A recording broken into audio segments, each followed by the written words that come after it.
आप देख रहे हैं गुमनाम है कोई भाग 3। ये खुशी से झूमते हुए हेजल ने नंदिनी को गले लगा लिया। अब तो ये गर्ल गैंग मिलकर प्रतापगढ़ को अपने सर पर उठा लेगा। मैंने तो अपना सामान और कैमरा अच्छे से पैक कर लिया है। मैं वहाँ हर एक मोमेंट को अच्छे से कैप्चर करूँगी। अच्छा, नंदू और हेजल पार्थ ने गंभीर आवाज़ में कहा। इस शादी में मैं और उन्नति अपने रिलेशनशिप के बारे में इसके घर वालों को बताना चाहते हैं। आई डोंट थिंक कि उन्नति के पेरेंट्स शादी के लिए मना करेंगे, लेकिन फिर भी ज़रूरत पड़े तो प्लीज़ तुम दोनों वहाँ हम दोनों की हेल्प करना। ऐसी बातें बताना आसान नहीं होता। हाँ, हम उन्नति के पेरेंट्स को मना लेंगे। और क्या हो, जो उन्नति के भाई के साथ साथ तुम दोनों की भी शादी उसी मंडप में हो जाए। नंदिनी ने चुटकी लेते हुए कहा। अरे अभी कहाँ, जब तक अर्जुन भाई शादी के लिए हाँ नहीं कह देते तब तक मुझे नहीं लगता कि हमारी शादी के लिए घर वाले इतनी जल्दी करेंगे। उन्नति ने मुंह बनाकर कहा। अच्छा उन्नति, हम वहाँ जा ही रहे हैं तो तुम अपनी फैमिली के बारे में कुछ बताओ ना, ताकि हमें उन्हें पहचानने में दिक्कत ना हो, हेजल ने पूछा। हाँ हाँ, ज़रूर बता देती हूँ, लेकिन कॉफ़ी और कुछ खाने को ऑर्डर कर लो। मेरी फैमिली बहुत बड़ी है, जब तक उनके बारे में बताऊंगी तब तक हमारा ऑर्डर भी आ जाएगा, उन्नति ने कहा और वहाँ मौजूद वेटर को इशारे से बुलाया। उसने उनके लिए कुछ खाने पीने का सामान मंगवाया और फिर अपने परिवार के बारे में बताने लगी। हाँ तो सुनो गाइस, हमारी एक बड़ी सी फैमिली है जिसमें हमारे परदादाजी जो कि हेड ऑफ द फैमिली हैं, मिस्टर प्रताप सिंह। सब कुछ उन्हीं की मर्जी के हिसाब से होता है। परदादाजी, यू मीन तुम्हारे दादा के पापा? Is he still alive? Nandini ने हैरानी से पूछा। जी हाँ, न केवल बहुत जिंदा हैं बल्कि दिखने में काफ़ी फिट एंड फाइन हैं। देखने में काफ़ी यंग और एनर्जेटिक भी लगते हैं मेरे बड़े दादाजी। सबसे इम्पॉर्टेंट बात, इतनी बड़ी उम्र के होने के बावजूद उनकी थिंकिंग काफ़ी मॉडर्न है। अगर आज मैं लंदन में स्टडी कर रही हूँ तो उन्हीं की बदौलत। सो कूल, अब तो बड़े दादाजी से मिलना बनता है, हेजल बोली। हाँ तो मेरे बड़े दादाजी को प्रतापगढ़ के महल से इतना प्यार है कि वो उसी में रहते हैं। जब कभी हमें उनसे मिलना होता है तो हम प्रतापगढ़ चले जाते हैं, लेकिन वहाँ से बाहर कहीं नहीं जाते। दादाजी के बाद आते हैं मेरे बड़े पापा मिस्टर रविंद्र प्रताप सिंह और मेरी बड़ी माँ उर्मिला देवी, जिनके 2 बेटे हैं, रोहित भैया और अर्जुन भैया। उनमें रोहित भैया की शादी हो चुकी है और मेरी भाभी का नाम साक्षी है। अर्जुन भैया ने अभी तक शादी ना करने का डिसीजन ले रखा है। फिर आते हैं मेरे पापा मिस्टर दीपक प्रताप सिंह और मेरी मॉम जानकी देवी। अभी जिनकी शादी हो रही है वो मेरे बड़े भैया कार्तिक हैं। फिर आती हूँ मैं और फिर हमारे घर का सबसे छोटा और शैतान सदस्य भव्य, जो कि अभी सिर्फ 10 साल का है। उन्नति के मुंह से उनके परिवार के बारे में सुनकर नंदिनी, हेजल और पार्थ उसकी तरफ आंखें फाड़ कर देख रहे थे। ये परिवार है या कोई मोहल्ला? तुम लोगों को इतने सब लोगों का नाम कैसे याद रहता होगा? पार्थ ने हैरानी से पूछा। उन्नति, तुम्हें स्कूल टाइम में फैमिली ट्री के बजाय फैमिली गार्डन या लॉन बनाने के लिए दिया जाता होगा ना, क्योंकि इतने सारे लोग एक ही पेड़ पे तो फिट नहीं होते होंगे, हेजल ने हंसकर कहा। हाँ, है तो बहुत सारे लोग, लेकिन सब एक साथ नहीं रहते। फैमिली में कोई शादी वगैरह या कोई फंक्शन में सब इकट्ठा हो जाते हैं। मैं उन सबसे मिलने के लिए बहुत एक्साइटेड हूँ, खासकर अर्जुन भैया से। पता है, वो इंडियन एयरफोर्स ऑफिसर हैं और इस वजह से छुट्टियाँ बहुत कम लेते हैं। उनसे मिले हुए तो बहुत टाइम हो गया, फ़ोन पर भी बहुत कम बात हो पाती है। अच्छा ठीक है, अब जाओ, तब सबसे मिल लेना और हमें भी मिला देना। वैसे हमारी फ़्लाइट कब तक की है? नंदिनी ने पूछा। कल अर्ली मॉर्निंग की, सो प्लीज़ गाइस रेडी रहना, पार्थ ने बताया। एक दूसरे को बाय बोलकर चारों अपने अपने घर चले गए। घर आकर नंदिनी अपनी पैकिंग कर रही थी। उसके मन में अभी भी उन्नति की फैमिली की बातें चल रही थी। कहीं ना कहीं उसके मन में भी अपने परिवार से मिलने की इच्छा थी। हमारी भी कोई फैमिली होगी जो शायद उन्नति की फैमिली जितनी बड़ी होगी, लेकिन मुझे तो ये भी नहीं पता कि वो कौन है और कहाँ रहते हैं। मॉम या डैड से पूछने जाओ तो उनका मूड खराब हो जाता है। काश मुझे उनका पता होता तो मैं इंडिया जाकर उनसे ज़रूर मिलती, नंदिनी ने भावुक आवाज़ में कहा। वो अपनी पैकिंग करने में व्यस्त थी, तभी बाहर से टीना ने उसे आवाज़ लगाई। नंदू बेबी, अगर तुम्हारी पैकिंग हो गई हो तो बाहर आ जाओ। आई मॉम, नंदिनी ने कहा वहाँ से बाहर चली गई। उसके बाहर जाते ही उसके बैग का जिप अपने आप खुला। उसमें से एक बॉक्स में अपने पर्सनल केयर का सामान रखा था।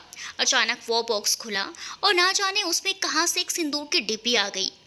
इन सबसे अनजान नंदिनी बाहर अपने मॉम डैड के साथ मौजूद थी। जाने से पहले वो उनके साथ टाइम स्पेंड करना चाहती थी। मेरा तो अभी भी मन नहीं कर रहा कि मैं तुम्हें खुद से दूर भेजूं। अगर तुम जिद नहीं करती तो मैं कभी हाँ नहीं करता, नमन ने कहा। बस भी करो नमन, टीना ने उसे डांटा। अब हमारी नंदू बड़ी हो गई है। अच्छा नंदू, तुम इंडिया जा रही हो तो मैंने सोचा कि शॉपिंग के लिए कुछ लिस्ट बना देती हूँ। वैसे तो यहाँ सब कुछ मिलता है, लेकिन कुछ चीज़ें ऐसी हैं जो वहाँ की खास हैं और उसकी बराबरी कोई नहीं कर सकता। बोलते हुए टीना ने नंदिनी को एक लंबी लिस्ट पकड़ाई, जिसे पढ़कर नंदिनी और नमन टीना को हैरानी से देख रहे थे। मॉम, इतनी लंबी लिस्ट? मैं वापस आऊँगी तब मुझे एयरपोर्ट पर ही रख लेंगे। और आपने इतनी लंबी लिस्ट क्यों बना रखी है? आपको कोई शॉप थोड़ी ना खोलनी है। शॉप तो नहीं खोलनी है बेटा, लेकिन तुम कौन सा बार बार इंडिया जाने वाली हो? मैंने बड़ी मेहनत से अपनी कुछ फ्रेंड्स का और अपना सामान इसमें याद करके लिखा है। इसमें से एक सामान कम नहीं होना चाहिए, टीना ने अपना फरमान सुनाया। नंदिनी ने उसकी बात पर हामी भरी और फिर नमन की तरफ देखकर कहा, डैड, आपको कुछ नहीं चाहिए? नहीं बेटा, तुम ही जल्दी से जल्द वापस आ जाना, बस यही मेरे लिए बेस्ट होगा। नमन की बात सुनकर नंदिनी उसके गले लग गई। कुछ देर हल्की फुल्की बातें करने के बाद वो लोग सोने जा चुके थे। अगले दिन नंदिनी नमन और टीना से विदा लेकर इंडिया जाने के लिए निकल गई। एक लंबा सफ़र तय करने के बाद वो चारों प्रतापगढ़ के नज़दीकी एयरपोर्ट पर पहुंचे और वहां से उन्नति के परिवार द्वारा भेजी गई गाड़ी से वो लोग प्रतापगढ़ आ रहे थे। वहीं दूसरी तरफ अर्जुन और गौरव ने भी सुबह प्रतापगढ़ जाने के लिए कार द्वारा सफ़र तय किया। सफ़र लंबा होने की वजह से वो लोग भी रात के 11 बजे के करीब प्रतापगढ़ की सीमा पर पहुंचे। जैसे ही उन लोगों की गाड़ी ने प्रतापगढ़ की सीमा में प्रवेश किया, वहाँ भयंकर तूफान आ गया। बहुत तेज़ रेत का तूफान आने की वजह से छोटे पौधे उखड़ चुके थे, जबकि बड़े पेड़ अपनी जगह से लगभग हिल गए थे। अचानक कहीं से एक बड़े से पेड़ का तना उड़कर आया और ज़ोर से आकर दोनों गाड़ियों के आगे गिरा। दोनों ओर से गाड़ियां वहीं रुक गई। अंधेरे में कुछ भी साफ दिखाई नहीं दे रहा था। फिर भी अर्जुन और गौरव एक तरफ से अपनी गाड़ी से निकले और दूसरी तरफ उन्नति, नंदिनी, हेजल और पार्थ अपनी गाड़ी से। बाहर निकलकर देखने के लिए सबने अपने मोबाइल की टॉर्च ऑन कर रखी थी। वैसे काफ़ी अच्छे से वेलकम किया है तुमने अपने होम टाउन में, गौरव ने कहा। उसकी नज़र सामने की तरफ गई। लगता है मेहमान नवाजी तो किसी और की भी काफ़ी अच्छे से की है तुम्हारे होम टाउन ने। गौरव के कहने पर अर्जुन ने टॉर्च की रोशनी सामने की तरफ की तो उसे 4 लोग गाड़ी से बाहर नजर आए। पार्थ गाड़ी का बोनट खोल उसे चेक करने की कोशिश कर रहा था। अर्जुन और गौरव उनके पास आए। Excuse me. जैसे ही अर्जुन ने उनके पास आकर कहा, उन्नति ने उसकी आवाज़ से उसे पहचान लिया। वो झट से उसकी तरफ मुड़ी और खुश होकर कहा, भाई। उन्नति, तुम यहाँ कैसे? अर्जुन भी उससे मिलकर खुश था। इतने तूफान में भी अपनी परेशानी भूलकर अर्जुन ने प्यार से उन्नति को गले लगाया। So good to see you. सोचा नहीं था इतने सालों बाद यहाँ ऐसे इस तूफान में मिलेंगे। अर्जुन ने उससे अलग होकर कहा, हाँ भाई, मैं अपने फ्रेंड्स के साथ लंदन से थोड़ी देर पहले पहुँची ही थी। हमें नहीं पता था यहाँ इतना भयंकर तूफान आने वाला है, वरना हम लोग होटल में ही रुक जाते। उन्नति ने कहा, अच्छा, अब तुम दोनों भाई बहन खुद से ही बातें करते रहोगे या हमारा भी आपस में परिचय होगा? गौरव ने कहा। उन्नति, इससे मिलो, ये मेरा फ्रेंड गौरव है, मेरे साथ ही इंडियन आर्मी में है और यहाँ घूमने के लिए आया था। जैसे ही अर्जुन ने गौरव का परिचय दिया, वो हंसते हुए बोला, हाँ, आया तो घूमने के लिए ही था, लेकिन अब लग रहा है कि घूम नहीं उड़ रहा हूँ। काफ़ी तेज़ तूफान है। गाइस, अगर आप लोगों की बातें हो गई हों तो क्या यहाँ से निकलने का कोई रास्ता ढूंढे? नंदिनी ने कहा। वो इस धूल मिट्टी भरे तूफान से काफ़ी परेशान हो रही थी। उन्नति, लगता है तुम्हारे दोस्तों को इंडिया रास नहीं आया। ये सब यहाँ आम है, मुझे नहीं लगता आप यहाँ ज़्यादा दिन तक टिक पाएंगे मिस। नंदिनी का नाम ना पता होने की वजह से अर्जुन ने अपनी बात वहीं अधूरी छोड़ दी। भाई, ये मेरे फ्रेंड्स हैं, नंदिनी, हेजल एंड पार्थ। उन्नति ने उनके नाम के हिसाब से इशारा करके जल्दी जल्दी उन तीनों का परिचय दिया। हमें नहीं लगता कि अब ये गाड़ी ठीक हो पाएगी। ऐसा करते हैं, घर से किसी को हेल्प के लिए बुला लेते हैं, अर्जुन ने कहा। जैसे ही उसने फ़ोन करने के लिए अपना मोबाइल उठाया तो उसमें नेटवर्क गायब था। यही हाल उन सबके मोबाइल का भी था। लगता है प्रतापगढ़ को नए मेहमान पसंद नहीं आए, गौरव ने कहा। अगर हम चलकर तुम्हारे महल तक जाएंगे तो हमें कितने दिन लगेंगे? लगभग 3-4 घंटे का रास्ता है। इतनी दूर मिट्टी में कुछ दिखाई नहीं दे रहा, आगे चल पाना तो और भी मुश्किल होगा, अर्जुन ने जवाब दिया। वो लोग आपस में बातें कर रहे थे, तभी एक लोहे की बड़ी सी चादर तूफान में उड़ती हुई नंदिनी की तरफ आ रही थी। अर्जुन की नज़र उस पर पड़ी तो वो जल्दी से नंदिनी के पास गया और उसे खींचकर दूसरी तरफ कर दिया। इस घटना से वो लोग काफ़ी घबरा गए। तुम ठीक हो ना नंदिनी? पार्थ ने उसके पास आकर पूछा। हाँ। नंदिनी की आवाज़ से उसकी घबराहट साफ नजर आ रही थी। वो काफ़ी डर गई थी। हेजल उसके पास आई और उसे गले लगाकर उसकी घबराहट कम करने की कोशिश करने लगी। वहाँ रुकना सेफ नहीं होगा, हमें गाड़ी में बैठ जाना चाहिए, गौरव ने कहा। वो लोग गाड़ी में बैठने जा रहे थे, तभी उन्हें सामने से किसी की गाड़ी आती दिखाई दी। इनसे मदद मांगने की कोशिश करते हैं, अर्जुन ने कहा। उन्हें मदद मांगने की जरूरत नहीं पड़ी, गाड़ी उन्हीं के पास आकर रुकी थी। उसमें से एक औरत बाहर निकली जिसने पारंपरिक साड़ी और महंगे खानदानी गहने पहन रखे थे। वो दिखने में लंबी, पतली और हल्के सांवले रंग की थी। वो उर्मिला देवी थी। आप इस वक्त यहाँ क्या कर रही हैं माँ? तूफान में कौन बाहर निकलता है? उन्हें वहाँ देखकर अर्जुन ने नाराजगी जताई। जानते हैं तूफान आया है, तभी हम यहाँ पर हैं। हमें लगा कोई अनहोनी ना हो जाए, बस तभी यहाँ तक आ गए। इन गाड़ियों को यहीं छोड़ो, इन्हें हम सुबह यहाँ से उठा लेंगे। चलो जल्दी से आप हमारे साथ आओ, उर्मिला देवी ने कहा। आंटी आप हमारे लिए सेवियर हो, हेजल ने गाड़ी में बैठते हुए कहा। ज़्यादा लोग होने की वजह से वो लोग मुश्किल से उस गाड़ी में एडजस्ट हो सके। इतना लंबा सफ़र तय करने के बाद, इस तूफान का सामना करने के बाद सभी थक चुके थे। पूरे रास्ते किसी ने कुछ नहीं कहा।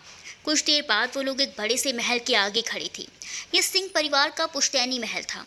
दिखने में ये पुराने ज़माने का था, लेकिन रेनोवेट करके काफ़ी बदलाव किए गए थे। शादी होने की वजह से पूरे महल को अच्छे से सजाया गया था। गाड़ी से बाहर निकलकर सब महल के आगे खड़े होकर उसकी खूबसूरती को देख रहे थे। वो लोग घर तक पहुंचे तब तक बाहर का तूफान पूरी तरह शांत हो गया था। अच्छा, अब जल्दी से अंदर चलो, कल सुबह आराम से महल देख लेना। अभी तुम लोग काफ़ी थक गए हो। उन सबको वहीं रुक कर देखकर उर्मिला देवी ने उन्हें अंदर आने का कहा। सभी ने हामी भरी और अंदर आने लगे। अंधेरे में कोई भी एक दूसरे को ठीक से नहीं देख पाया था, लेकिन अंदर आते ही सबने एक दूसरे के चेहरे को देखा। काफ़ी बड़ी हो गई हो छुटकी, अर्जुन ने उन्नति का नाक खींचकर कहा। और आप तो और भी ज़्यादा फिट एंड फाइन, उन्नति जवाब में बोली। गौरव और पार्थ एक दूसरे से बातें करने लगे, जबकि हेजल और नंदिनी उन लोगों के बीच में अजनबी महसूस कर रहे थे। बात करते हुए अर्जुन की नज़र नंदिनी पर गई। उसने उन्नति के पास आकर धीरे से कहा, इनमें से नंदिनी वो है ना जिसने ब्लैक ड्रेस पहना है? हाँ, लेकिन आपने कैसे पहचाना? उन्नति ने हैरानी से पूछा। थोड़ी देर पहले हुए एक्सीडेंट की घबराहट अभी भी उसके चेहरे पर है। ऐसा करो, तुम गेस्ट को आराम करने के लिए रूम बता दो। उन्नति ने उसकी बात पर हामी भरी। वो नंदिनी, हेजल और पार्थ को अपने साथ ले गई। गौरव भी उन्हीं के साथ में गया। पार्थ और गौरव एक रूम में रुके थे, जबकि हेजल और नंदिनी एक साथ थी। रूम में आने के बाद सीधे सब लोग सोने चले गए। अगले दिन सब उठकर तैयार होकर घर के हॉल में थे, जहां उन्नति सबसे अपने दोस्तों का परिचय करवा रही थी। उन्नति के दादा परदादा प्रताप सिंह को छोड़कर बाकी का परिवार वहीं पर मौजूद था। अर्जुन ने भी अपने दोस्त गौरव को सबसे मिलवाया।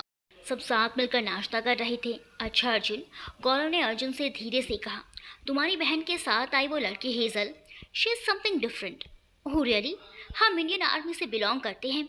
Don't forget your decorum. तुम क्या यहाँ लड़कियाँ ताड़ने आए हो? बिल्कुल नहीं, मैं अपने लिए थोड़े ने ढूंढ रहा हूँ।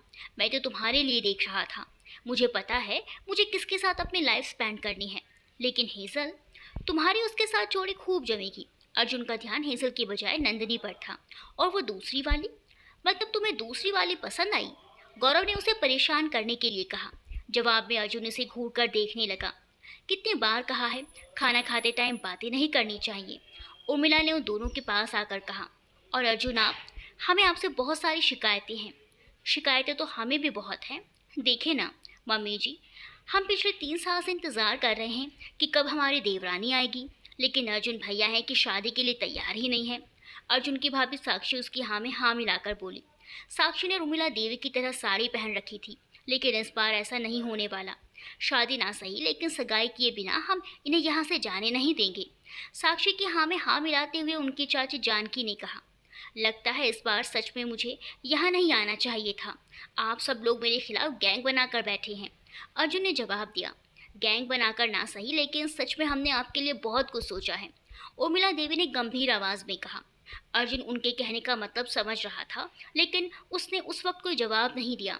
नाश्ते के बाद उर्मिला देवी ने अर्जुन को अपने कमरे में बुलाया। वहाँ उसके पिता रविंद्र प्रताप सिंह भी मौजूद थे। प्रणाम पापा। उन्हें वहां देखकर अर्जुन ने उनके पैर छुए। रात को आने में लेट हो गई थी, इस वजह से मिलने का टाइम नहीं मिला। सिर्फ रात को ही आने में देर नहीं हुई, बस इस बार सच में तुम काफ़ी देरी से आए हो। ऐसा इसलिए है ना कि तुम्हारा हमसे कोई मोह नहीं रहा? रविंद्र प्रताप ने सख्त आवाज़ में कहा। ऐसा कुछ नहीं है पापा, आप अच्छे से जानते हैं मैंने आज तक आपकी कोई बात नहीं टाली। अर्जुन की बात सुनकर उर्मिला देवी ने उसके गाल पर प्यार से हाथ फेर कर कहा, हाँ, तभी आप अपने माँ पापा के लाडले हो। आप तक कोई बात नहीं टाली है तो आगे भी मत टालना। अर्जुन ने जवाब में हाँ में सर हिलाया। उर्मिला देवी ने रविंद्र प्रताप सिंह की तरफ देखा। दोनों ने आंखों ही आंखों में कुछ बात की और उसके बाद उर्मिला देवी अपने बेड साइड के पास मौजूद ड्रॉर से कुछ निकाल कर लाई। उनके हाथ में एक तस्वीर थी जो उन्होंने अर्जुन को दिखाई। ये रावी है, ग्रेजुएशन की पढ़ाई कर रही है, अगले साल तक पूरी हो जाएगी। शादी की हमें कोई जल्दी नहीं है, लेकिन हम चाहते हैं इस बार तुम सगाई करके यहाँ से जाओ। जैसे ही रविंद्र प्रताप ने कहा, अर्जुन उनकी तरफ हैरानी से देखने लगा। उसने लड़के की तस्वीर तक नहीं देखी। लेकिन पापा, मैं इसके लिए तैयार नहीं हूँ, अर्जुन ने धीमी आवाज़ में कहा। जब तुमने पहली बार इंडियन आर्मी ज्वाइन करने का सोचा था, तब हम भी तैयार नहीं थे तुम्हें वहाँ भेजने के लिए। फिर भी तुम्हारी खुशी के लिए हमने खुद को मना लिया और साथ ही पूरे घर वालों को भी। ये लड़की खुद बड़े दादा ने तुम्हारे लिए ढूंढी है और उन्हीं की जान पहचान में कोई है। हमारे लिए ना सही, लेकिन उनके लिए मना मत करना। रविंद्र प्रताप सिंह ने अपनी बात सामने रखी। शादी वाले दिन ही तुम लोगों की सगाई हो जाएगी। सुबह सगाई का फंक्शन रखा गया है। उर्मिला देवी ने अपनी बात पूरी भी नहीं की कि तभी वहाँ किसी के आने की दस्तक हुई। तुम लोगों को किसने कहा कि अर्जुन और रावी की सगाई होगी? छोटे की शादी के ठीक एक दिन पहले अर्जुन और रावी की शादी है। बेहतर होगा कि तब तक अर्जुन के साथ साथ तुम लोग भी खुद को इसके लिए तैयार कर लो। एक कड़क और सख्त आवाज़ गूंजी। जवाब में किसी ने कुछ नहीं कहा, बस नजरें झुकाकर सबने हामी भरी। अर्जुन का चेहरा दूसरी तरफ था। उन सबके इस फैसले के खिलाफ उसकी आंखों में गुस्सा था। रावी मेरे दोस्त के परिवार की नई पीढ़ी से है। कुछ देर में वो यहाँ पहुँचने वाली ही होगी। इस हफ्ते में दोनों एक दूसरे को अच्छे से समझ लो और खुद को इस रिश्ते के लिए तैयार कर लो। बोलते हुए वो अंदर आए। भले ही वो अर्जुन के परदादा थे, लेकिन देखने में वो उम्र में 60-65 से ऊपर के नहीं लगते थे। पारंपरिक कुर्ता पैजामा और चेहरे का रंग की हुई काली मूछें उन्हें खूब जम रही थी। उनकी रौबदार आवाज़ के आगे उर्मिला और रविंद्र की कुछ बोलने की हिम्मत नहीं पड़ी। अर्जुन ने अपनी बात रखनी चाहिए, लेकिन स्थिति को भांपते हुए उर्मिला ने उसका हाथ पकड़कर उसे चुप रहने का इशारा किया। रावी कब तक यहाँ पहुँचेगी बड़े दादा साहब? उर्मिला ने पूछा। उसके काका का फ़ोन आया था, बस कुछ देर में पहुँचने वाली ही होगी, प्रताप सिंह ने जवाब दिया। उन्होंने देखा कि अर्जुन का चेहरा उतरा हुआ था। वो उसके पास गए और उसके सर पर प्यार से हाथ फेर कर कहा, जानते हैं तुम इस रिश्ते के लिए तैयार नहीं हो, लेकिन हर काम समय से कर लिया जाए तो बेहतर होता है। कार्तिक तुमसे छोटा है, फिर भी वो अपनी ज़िंदगी में आगे बढ़ने जा रहा है। ऐसे में हम नहीं चाहते कि तुम अपना पूरा टाइम अपनी प्रोफेशनल लाइफ को दो। पर्सनल लाइफ भी इम्पॉर्टेंट होती है। रावी के आने के बाद तुम्हें ये समझ आ जाएगा, प्रताप सिंह ने प्यार से अर्जुन को समझाया। बड़े दादा साहब, आपकी सोच इतनी मॉडर्न है तो कम से कम एक बार ये रिश्ता तय करने से पहले मुझसे पूछ तो लेते। अर्जुन ने अपने दिल की बात उनके सामने रखी। उसकी बात सुनकर प्रताप सिंह हल्का सा हंसे और फिर कहा, भले ही तुम बच्चों के लिए हम मॉडर्न हो गए होंगे, लेकिन आज भी हमारी परंपराएं हमारे लिए उतना ही महत्व रखती हैं। तुम्हारे पापा भी शादी के लिए तैयार नहीं थे, परंतु जब हमने उनके लिए तुम्हारी माँ को ढूंढा, उन्होंने उनके साथ वक्त बिताया तो वो समझ गए कि उर्मिला से ही बेहतर जीवन साथी उनके लिए हो ही नहीं सकती। रावी से मिलने के बाद भी तुम्हें भी समझ आ जाएगा लाइफ में एक अच्छा पार्टनर होना कितना ज़रूरी होता है। सच ही तो कह रहे हैं बड़ी दादा साहब, इतने पुराने वक्त से होने के बावजूद ये तुम्हें रावी के साथ टाइम स्पेंड करने का मौका दे रहे हैं। शादी से पहले उसे यहाँ तुम्हारे साथ रहने तक की इजाज़त दे दी, और तुम्हें क्या चाहिए? भले ही मैं बड़ी दादा साहब से उम्र में छोटा हूँ, लेकिन इनके जितनी मॉडर्न सोच मेरी अभी भी नहीं हुई है। अब इन्होंने इजाज़त दे दी है तो फिर मैं कौन होता हूँ बीच में बोलने वाला? रविंद्र ने हंसकर कहा। प्रताप सिंह भी उसकी बात सुनकर मुस्कुरा दिए। चलिए अब कोई बहस नहीं, उर्मिला ने बातचीत पर विराम लगाते हुए कहा। तुम्हारी तरह हम भी रावी से पहली बार मिलने वाले हैं। वैसे आपने बताया नहीं बड़े दादा साहब, रावी के साथ और कौन आने वाला है? फिलहाल तो कोई नहीं, हमने रावी को देने के लिए हमारे ड्राइवर को भेजा है, वो लोग कुछ देर में पहुंचते ही होंगे। प्रताप सिंह की बात सुनकर उर्मिला ने हैरानी से कहा, अगर लड़की के माता पिता आ जाते तो अच्छा होता। शादी में अभी वक्त ही कितना रहा है, वो भी अर्जुन को देख परख लेते। काश ऐसा हो पाता। बोलते वक्त प्रताप सिंह के चेहरे पर गंभीर भाव थे। रावी की परवरिश उसके चाचा चाची ने की है। उसके माता पिता अब इस दुनिया में नहीं रहे। लड़की बहुत गुणी है, तभी हमने हमारे अर्जुन के लिए पसंद की है। परिवार की बात करें तो चाचा चाची ने भले ही उसे पाला हो, लेकिन माँ बाप का वो प्यार नहीं दे पाए। औपचारिकता निभाने के लिए वो शादी करने पहुंच जाएंगे। प्रताप सिंह ने रावी के पूरे परिवार का परिचय दे दिया। उर्मिला देवी वहां से रावी के वेलकम की तैयारी करने के लिए चली गई। तभी रविंद्र प्रताप और प्रताप सिंह शादी की तैयारियों के बारे में चर्चा करने में व्यस्त हो गए। अर्जुन उतरे हुए चेहरे के साथ कमरे से बाहर आया। ये लोग ऐसे कैसे किसी लड़की के साथ मेरी शादी फिक्स कर सकते हैं? डिस्गस्टिंग। मेरी छोड़ो, अभी तो माँ और पापा ने भी उसे नहीं देखा। मुझे समझ नहीं आता कि ये सब आंख मूंद कर बड़े दादा सा की बात कैसे मान लेते हैं। अर्जुन को बहुत गुस्सा आ रहा था। वो खुद को शांत करने और ताज़ी हवा लेने के लिए बगीचे में आया। उन्नति अपने दोस्तों के साथ वहाँ पर मौजूद थी। वो उन्हें महल घुमा रही थी। भव्य भी इन नए मेहमानों के साथ काफ़ी खुश था। वो भी उनके साथ साथ घूम रहा था। मैंने इतने अलग अलग स्पीशीज़ के फ्लावर्स आज से पहले कभी नहीं देखे। तुम्हारे महल का तो क्या ही कहूँ, it is just amazing. Hazel वहाँ पर हर एक कोने की तस्वीर खींच रही थी। हेज़ल तस्वीर खींचने में व्यस्त थी तो वहाँ पार्थ और उन्नति आंखों ही आंखों में एक दूसरे से बातें कर रहे थे। उसने देखा इन सब में अलग नंदिनी वहाँ लगे झूले पर झूलते हुए अपनी ही दुनिया में खोई हुई थी। भव्य का पूरा ध्यान नंदिनी में लगा था। वो उसे एकटक देखे जा रहा था। इधर आइए छोटे राजकुमार। अर्जुन ने भव्य को आवाज़ लगाकर अपने पास बुलाया। उसके ज़ोर से आवाज़ लगाने पर एक बार के लिए सबका ध्यान उसकी तरफ चला गया। भव्य दौड़कर अर्जुन के पास पहुंचा। बोलिए भैया, कोई काम है क्या? वो क्या है ना, हम थोड़े बिजी हैं। हमें दिख रहा है कि आप कहाँ बिजी हैं। हमने नोटिस किया है कि आप उन्नति की फ्रेंड को कुछ ज़्यादा ही गौर से देख रहे थे। हाँ, क्योंकि वो हमें अच्छी लगी और हम बड़े होकर उनसे शादी करेंगे। लेकिन हमारी शादी तो तब होगी ना जब आप शादी करेंगे। अब तो कार्तिक भैया भी शादी कर रहे हैं, तो आप हाँ क्यों नहीं कह देते? बेटा, अपने उम्र से बड़े होने की कोशिश मत करो, क्योंकि यही एज बेस्ट होती है। अर्जुन ने हल्के से उसका कान खींचकर कहा। अगर तुम अर्जुन भाई की शादी होने का वेट कर रहे हो तो अब तुम्हें ज़्यादा इंतज़ार नहीं करना पड़ेगा भव्य। पीछे से किसी लड़के की आवाज़ आई। अर्जुन और भव्य ने मुड़कर देखा तो पीछे कार्तिक था। उसने उन दोनों की सारी बातें सुन ली थी। अब तक कहाँ थे होने वाले दुल्हे राजा? हम कल रात को ही आ गए थे और आप हमें अभी मिल रहे हैं, अर्जुन ने कहा। कार्तिक उसके पास जाकर उसे गले लगा और फिर अलग होकर कहा, होने वाले दुल्हे राजा तो आप भी हैं। फिलहाल की ब्रेकिंग न्यूज़ ये है कि अर्जुन भाई की शादी मुझसे एक दिन पहले होने वाली है। कार्तिक ने चिल्लाकर सबको ये खबर दी। सब दौड़ कर अर्जुन के पास आए। हमें भी तो पता चले भाई ने हमारी भाभी सा किसे चुना है। आप तो छुपे रुस्तम निकले भाई, भाभी ढूंढी और बताया भी नहीं। उन्नति ने उसे परेशान करते हुए कहा। पहले मैं तो मिल लूँ, फिर तुम लोगों को भी मिलवा दूंगा, अर्जुन ने धीमी आवाज़ में जवाब दिया। What do you mean by मैं तो मिल लूँ? उसकी बात सुनकर नंदिनी हैरान थी। अगले एक हफ्ते में तुम्हारी शादी होने वाली है और तुम्हें ये भी नहीं पता कि तुम किससे शादी कर रहे हो। Are you kidding me? भाई, कहीं आप मजाक तो नहीं कर रहे? उन्नति ने गंभीर होकर पूछा। मजाक तो मेरे साथ हुआ है जब माँ पापा ने मुझे इस बारे में बताया। ऊपर से बड़े दादा साहब ने मेरे लिए लड़की सेलेक्ट की है। ये उन्हीं का डिसीजन है कि कार्तिक की शादी के एक दिन पहले मेरी शादी हो। अर्जुन ने संक्षेप में उन्हें सारी बात समझा दी। उन्नति, तुमने तो कहा था कि तुम्हारे बड़े दादा साहब बड़े मॉडर्न हैं, फिर इस तरह भाई की शादी बिना उसके परमिशन के तय करना, इट इज़ कम्प्लीटली अनफेयर। उन्हें अपनी पूरी लाइफ उसके साथ स्पेंड करनी है। अगर वो लड़की अच्छी नहीं हुई तो? पार्थ ने कहा। उन्नति, अब मुझे तुम्हारे लिए फिक्र हो रही है। तुम्हारे दादा साहब ने जब तुम्हारे भाई के लिए लड़की सेलेक्ट कर ली है तो कहीं बिना बताए तुम्हारे लिए तो लड़का सेलेक्ट नहीं कर लिया। अगर ऐसा हुआ तो फिर तुम्हारे और पार्थ का क्या होगा? जल्दी जल्दी बोलने के चक्कर में हेज़ल ने उन सबको उन्नति और पार्थ के बारे में बता दिया। सब लोग हैरानी से उन दोनों की तरफ देखने लगे। उन्नति, कि ये लड़का तुम्हारा बॉयफ्रेंड है? अर्जुन ने सख्त आवाज़ में पूछा। नंदिनी ने देखा उन्नति घबरा रही है तो वो जवाब में बोली, तुम उन्नति को डांट क्यों रहे हो? उसे अपनी लाइफ अपने हिसाब से जीने का हक है। मैं तुमसे नहीं, उन्नति से बात कर रहा हूँ।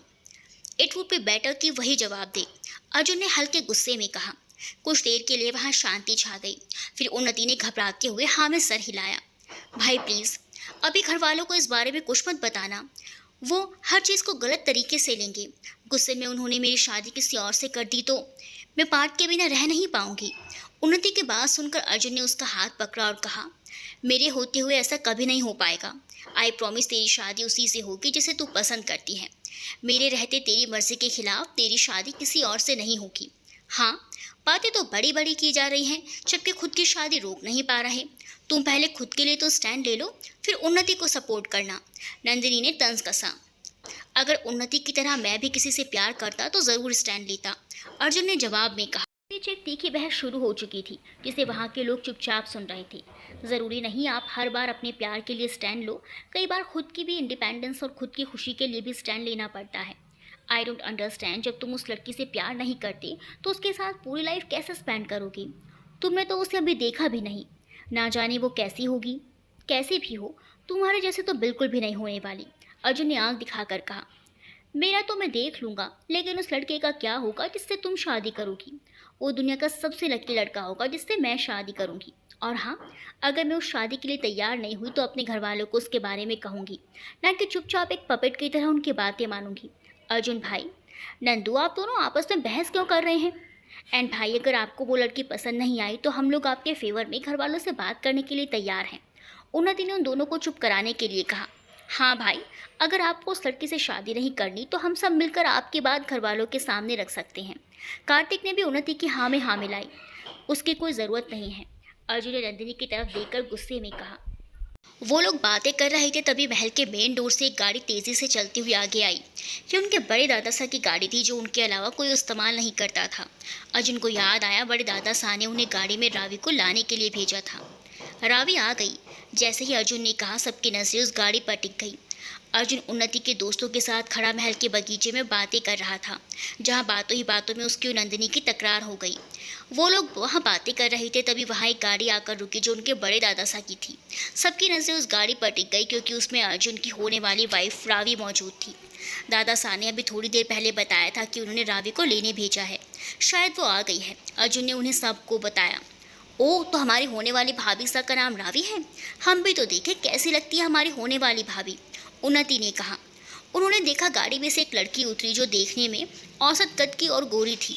उसने सिंपल लेकिन ब्रांडेड साड़ी पहन रखी थी, जिस पर महंगे कुंदन के गहने उसकी खूबसूरती को और बढ़ा रहे थे। चेहरे पर गहरा मेकअप, आंखों पर गॉगल्स लगाए वो महल को देख रही थी। उसके चेहरे पर मासूमियत थी।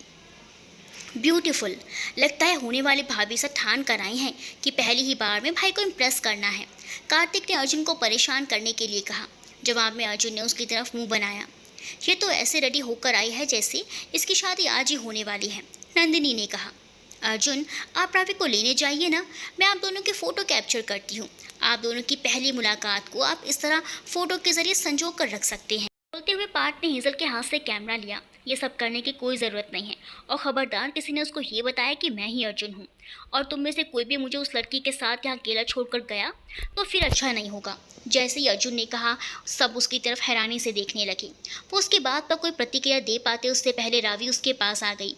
उसने अपना हाथ अर्जुन की तरफ बढ़ाया और कहा, हेलो अर्जुन जी, आपसे मिलकर अच्छा लगा। बाय द वे, आपको किसने कहा कि ये अर्जुन है? ये कोई और भी तो हो सकता है, नंदिनी ने अर्जुन को परेशान करने के इरादे से कहा। बड़े दादा सा ने मुझे पहले ही इनकी तस्वीर भेज दी थी। वैसे आप सब लोग कौन हैं? इतने सारे लोगों को एक साथ देखकर रावी ने पूछा। कार्तिक ने एक एक करके उन सबका परिचय दिया। सबका परिचय हो जाने के बाद रावी ने कहा, आप सबसे मिलकर बहुत अच्छा लगा, खासकर अर्जुन जी से। क्या सच में? मुझे लगा आप हम पर गुस्सा हो रही होंगी, हमने आपको आपके अर्जुन जी से ठीक से मिलने नहीं दिया। वैसे आप चाहें तो अभी भी मिल सकती हैं, हम लोग यहाँ से चले जाते हैं। ओके गाइज, नंदिनी ने उन सबसे पूछा। ओके, सभी ने एक साथ सुर में बोले और मुस्कुराते हुए वहाँ से चले गए। नंदिनी ने मुड़कर अर्जुन की तरफ देखकर आंख मारी। अर्जुन को उस पर बहुत गुस्सा आ रहा था। तुम्हें तो मैं छोड़ूंगा नहीं, वो धीरे से बड़बड़ाया। उसने रावी की तरफ देखा, जो मुस्कुराकर उसकी तरफ देख रही थी। अच्छा हुआ ना जो सब चले गए, रावी ने धीमी आवाज़ में कहा। हाँ, बहुत अच्छा हुआ, अब मैं आपसे आपके दिल की बात जान सकता हूँ। देखिए रावी, आपको इस शादी के लिए अगर फोर्स किया जा रहा है तो मैं आपके साथ हूँ। हम मिलकर घर वालों से कह सकते हैं कि हमें ये शादी नहीं करनी। आपने कैसी बातें कर रहे हैं अर्जुन जी? हमें कौन फोर्स करेगा? हमने तो आपको पहले ही नज़र में पसंद कर लिया था। फ़ोटो की बात अलग होती है, हमें एक साथ पूरी लाइफ बितानी है। आप मुझे जानती नहीं, मैं बहुत अग्रेसिव हूँ। गुस्से में मेरा सामने वाले पर हाथ भी उड़ जाता है। परेशान होता हूँ तो सबसे पहले शराब की तरफ ही अपनी परेशानी का हल ढूंढता हूँ। अपनी फाइनेंशियल कंडीशन का तो क्या ही बताऊँ। इतनी अच्छी सैलरी होने के बावजूद मुझे इतना सारा कर्ज लेना पड़ा। मैंने शेयर मार्केटिंग में पैसा इन्वेस्ट किया था और अब सब कुछ डूब गया है। उसकी बातें सुनकर रावी उसकी तरफ हैरानी से देखने लगी। वो कुछ देर रुकी और फिर जवाब में कहा, कोई बात नहीं अर्जुन जी, अब मैं आ गई हूँ तो आपकी सभी बुरी आदतें छुड़वा दूंगी। रही बात कर्जे की, तो आपका कर्ज चुकाने के लिए मैं अपने गहने बेच दूंगी। जब मैं साथ रहूंगी तो परेशानी आपके आसपास भी नहीं फटकेगी। परेशान नहीं होंगे तो फिर शराब की तरफ क्यों जाएंगे? रावी की बात सुनकर अचानक जोर जोर से हंसने की आवाज़ आई। अर्जुन और रावी ने पलट कर देखा तो वो सभी लोग छुपकर उनकी बातें सुन रहे थे। अर्जुन जी, अब तो आपको कोई दिक्कत नहीं है ना? रावी आपके लिए सब कुछ करने के लिए तैयार है, नंदिनी ने उसे चिढ़ाने के लिए कहा। हाँ, आजकल ऐसी लड़कियां मिलती ही कहाँ हैं। देखो ना, ये कितनी संस्कारी हैं। वरना आजकल कुछ लड़कियां तो विदेश में रहकर अपने संस्कारों को भूल जाती हैं और बात बात पर बहस करने लगती हैं। अर्जुन ने नंदिनी को टोंट मारा। नहीं अर्जुन जी, मैं ऐसे बिल्कुल नहीं हूँ। मैं आपकी सारी बातें बिना सवाल किए मान लूँगी। रावी को ये जवाब दिया। चलिए होने वाले भाभी साहब, अर्जुन जी से तो बहुत बातें हो गई, अब बाकी बात घर वालों से भी मिल लीजिए। उन्नति रावी के पास आई और उसे अंदर ले गई। वो सब लोग भी साथ में अंदर जा रहे थे, तभी अर्जुन नंदिनी के पास आकर धीरे से बोला, I want talk to you but I don't want. Nandini ने जवाब में कहा और अंदर चली गई। मुझे बेवजह फंसा दिया इन सब लोगों ने। मुझे शादी के लिए ऐसी लड़के बिल्कुल भी नहीं चाहिए जो बिना दिमाग लगाए, सही गलत सोचे बिना मेरी हाँ में हाँ मिलाए। बस वो मेरे दोस्त की तरह रहे, ना कि अर्जुन जी कहकर मुझे बड़े होने का एहसास दिलाए। अर्जुन को रावी बिल्कुल भी पसंद नहीं आई। उसने पहली नज़र में ही उसे रिजेक्ट कर दिया। वो इस बारे में बात करने के लिए अंदर अपनी माँ के पास गया। अंदर सब लोग रावी के पास थे। उसने कुछ ही देर में सबका दिल जीत लिया था। उर्मिला देवी ने अर्जुन को अंदर देखा तो वो उसके पास जाकर बोली, रावी ने तो कुछ ही देर में हम सबका दिल जीत लिया है। बच्ची बहुत गुणी है और खुशमिजाज है। माँ, मुझे आपसे अकेले में बात करनी है, अर्जुन ने धीरे से कहा। अच्छा, तो सबके सामने बताने में शर्म आ रही है? उर्मिला देवी की बात सुनकर रावी ने शर्माते हुए नजरें नीची कर ली। लगता है अर्जुन के साथ साथ रावी को भी शर्म आ रही है। नंदिनी ने कहा, हाँ शर्माना तो बनता है भाई, अब ये लंदन थोड़ी ना है जो यहाँ सब कुछ खुल्लम खुल्ला होता हो। जानकी ने जवाब में कहा, जो भी हो, हमें तो हमारी देवरानी बहुत पसंद है। बड़े दादा साहब के लिए कोई भी डिसीजन गलत नहीं हो सकता, चाहे वो अर्जुन की शादी का हो या फिर हमारी शादी का। साक्षी ने कहा, हम बिना सवाल किए उनके हर एक फैसले को मानते हैं। कार्तिक ने पहले ही अपने लिए लड़की पसंद कर ली, वरना इस घर में सभी शादियां बड़े दादा साहब की मर्जी से होती हैं। आप जानती हैं रावी, हमारे यहाँ सभी शादियाँ लगभग 10 से 15 दिन के बीच में फिक्स होकर हुई हैं। फिर भी सबकी शादियाँ आज कामयाब हैं और सब खुश भी हैं, उर्मिला ने जवाब दिया। नंदिनी को उर्मिला की बात सुनकर बहुत हैरानी हुई। उसने उस वक्त कुछ कहना सही नहीं समझा, लेकिन हेजल बोल पड़ी, आंटी, इसका मतलब आप सबके घर में अरेंज मैरिज हुई है? अचानक से शादी जैसा बड़ा सरप्राइज़ मिलना, आई डोंट थिंक सो कि ये बहुत अच्छा डिसीजन होता है। आजकल टाइम बदल रहा है एंड शादी से पहले एक दूसरे को जान ले तो ज़्यादा बेटर रहता है। हेजल की बात सुनकर वहाँ चुप्पी छा गई। रावी ने उसकी बात का जवाब देते हुए कहा, हेजल जी, आप इंडिया में नहीं रही, इस वजह से आपको ये सब अजीब लग रहा है, लेकिन आज भी ज़्यादातर घरों में अरेंज मैरिज ही होती है। बहुत कम गिने चुने लोग होते हैं जो अपनी मर्ज़ी से शादी करते हैं। मुझे तो हमेशा से अरेंज मैरिज ही पसंद है। हमारे पेरेंट्स हमारे लिए गलत थोड़ी ना सोच सकते हैं। अच्छा बस करो, तुम बच्चे तो आस पास में बहस ही करने लग गए। ना लव मैरिज गलत होती है, ना ही अरेंज मैरिज। हाँ, आपको आपका लाइफ पार्टनर कई बार लव मैरिज के रूप में मिल जाता है तो कई बार अरेंज मैरिज के रूप में। इसका मतलब ये तो नहीं कि लव मैरिज करने वाला कोई पाप करते हैं। उर्मिला की बात ने उनकी बहस को वहीं पर रोक दिया। सब उनकी बात पर सहमत थे। अर्जुन अभी भी उर्मिला से अकेले में बात करने का मौका ढूंढ रहा था, लेकिन सब मौजूद होने की वजह से उसे अपनी बात कहने का अवसर नहीं मिल पा रहा था। रात के दूसरे पहर में एक अजीब सी चुप्पी छाई हुई थी। महल के एक हिस्से में मसालों से रोशनी की हुई थी। वहाँ 3 औरतें घूंघट निकाल कर बैठी थी। उनके साथ एक आदमी मौजूद था। वो तीनों तंत्र साधना कर रही थी, जबकि वो आदमी उनके सामने बैठा था। क्या तुम इन दिनों इस बार निश्चिंत हो कि हम इस महल में चंद्रवंशी ने प्रवेश कर लिया है? उस आदमी के पूछने पर तीनों औरतों ने हाँ में सर हिलाया। देखो, हम काफ़ी कमज़ोर होते जा रहे हैं। अब हमें बलि की सख्त ज़रूरत है। पहले भी हमने हमारे वंशजों की आनन फानन में शादी करवा दी। हमें लगा वो सब लड़कियां चंद्रवंशी होंगी, लेकिन अब हमारे वंश में इकलौता लड़का अर्जुन बचा है। अगर अर्जुन के साथ शादी होने वाली लड़की चंद्रवंशी नहीं निकली तो हमें नहीं लगता भव्य के बड़े होने तक हम जिंदा रह पाएंगे। अगर हमारा नाश हुआ तो हमारे साथ साथ हमारे सारे कुल का विनाश हो जाएगा। आप फिक्र मत कीजिए महाराज, इस बार हमारी तंत्र साधना धोखा नहीं दे सकती। हमने तंत्र साधना के जरिए पहले ही पता लगा लिया था कि चंद्रवंशी इस महल में किस दिन आने वाली है। उनमें से एक औरत बोली, सुनैना, सुमद्रा, सुकृति, हम तुम तीनों पर आंख मूंद कर विश्वास करते हैं। तुमने हमारे और कुल के लिए जो किया है वो कोई और नहीं कर पाएगा। हम बस इसीलिए निश्चिंत होना चाहते हैं क्योंकि हमारे पास ज़्यादा वक्त नहीं बचा है। वहाँ मौजूद तीनों औरतों के नाम सुनैना, सुभद्रा और सुकृति था। वो उसकी आदमी की पत्नियां थीं। अचानक वो तीनों खड़ी हुई और उन तीनों के ही पैर उल्टे थे। एक झटके के साथ उन्होंने अपना घूंघट हटाया तो उनकी नाक ज़रूरत से ज़्यादा लंबी थी, जिसमें उन्होंने बड़ी सी नथनी पहन रखी थी। बिल्कुल काली मछली की आकार की बड़ी बड़ी आंखें और हवा में लहराती चोटी।